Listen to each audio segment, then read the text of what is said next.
Hey folks, so I was requested to go through a couple of questions from the tutorials, and I'm going to do one of them now.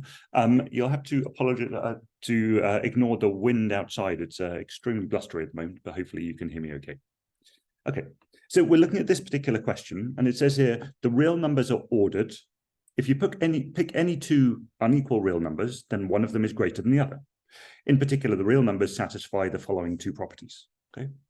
Now, there are two properties which this idea of ordering has to satisfy in order for it to be an ordering. And we'll discuss what we mean here by an ordering in just a moment.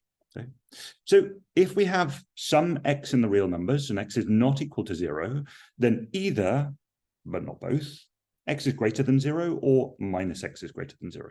Okay, that's the first property which is necessary.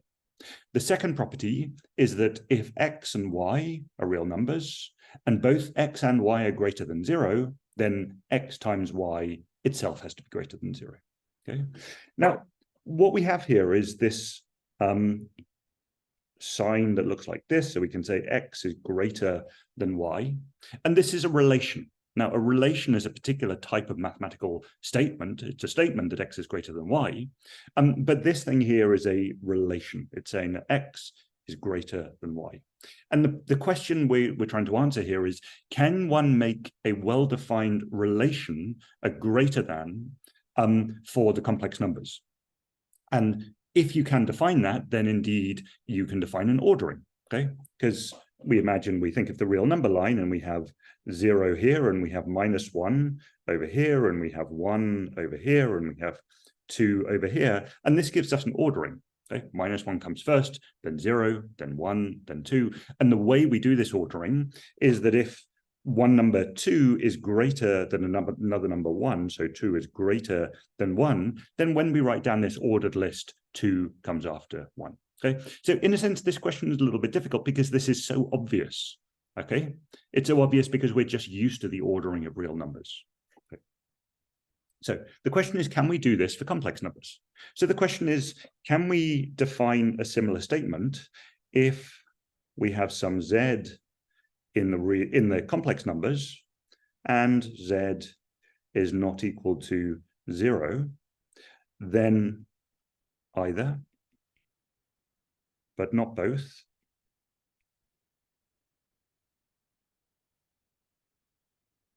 z is greater than 0, or minus z is greater than 0. Okay, and what we're going to show here is that we'll look at a particular complex number, a particular element of complex numbers, and show that either definition leads to a contradiction with P2. Okay, so let's take, for instance, the number I. So the statement then is that because I is an element of the complex numbers, then either I is greater than 0 or minus I is greater than 0. Okay, so either I is greater than 0, or alternatively, minus I is greater than 0. If we want to do an ordering, then one of these two has to be true. Okay. The second part of this, the second property which is necessary, is that if now z and w, let's say, are complex numbers and both of them are greater than 0, then their multiple has to be greater than 0. Okay, so this says if z and w are elements of the complex numbers and both z and w are greater than 0, then zw has to be greater than 0. Okay, so we understand this perfectly well for real numbers. Anything which is over on this side of the real numbers, if you multiply it together, it's going to give you something which is on that side of 0. Okay, in this ordering. So the question is this possible with this definition of property 1? Can we get property 2 as well? Okay, so we have two options. So the first option is that I is greater than 0.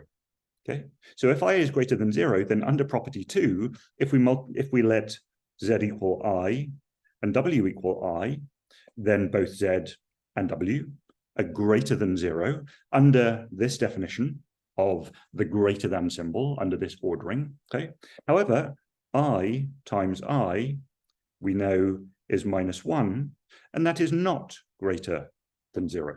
Okay, so what this says is that if we choose this option for the number I in this ordering, then property 2 doesn't hold. Okay, now we can ask, what about the other one?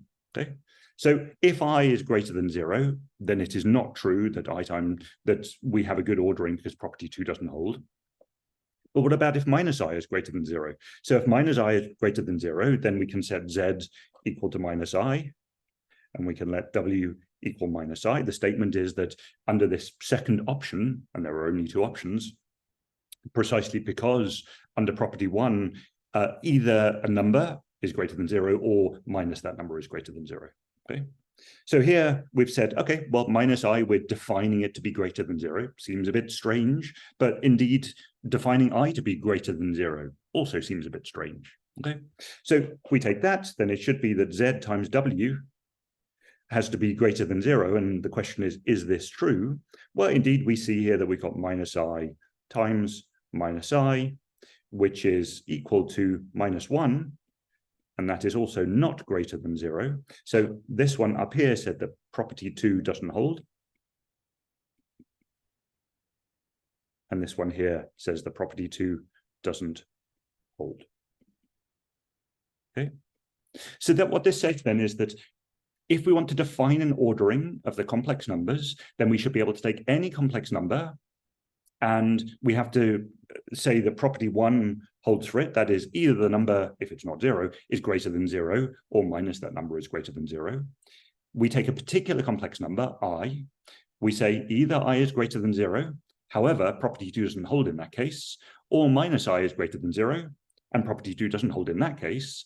And what we've shown then is that there is no way that the complex numbers can satisfy an ordering, because in order to have an ordering, property 1 and property 2 have to be fulfilled for all of the numbers within that set. And I is one particular number in that set, and we've just shown that for I it does not hold. So there can be no ordering of the complex numbers. Okay, let me know if you have any questions about this, and I will stop there for now. Okay, bye for now.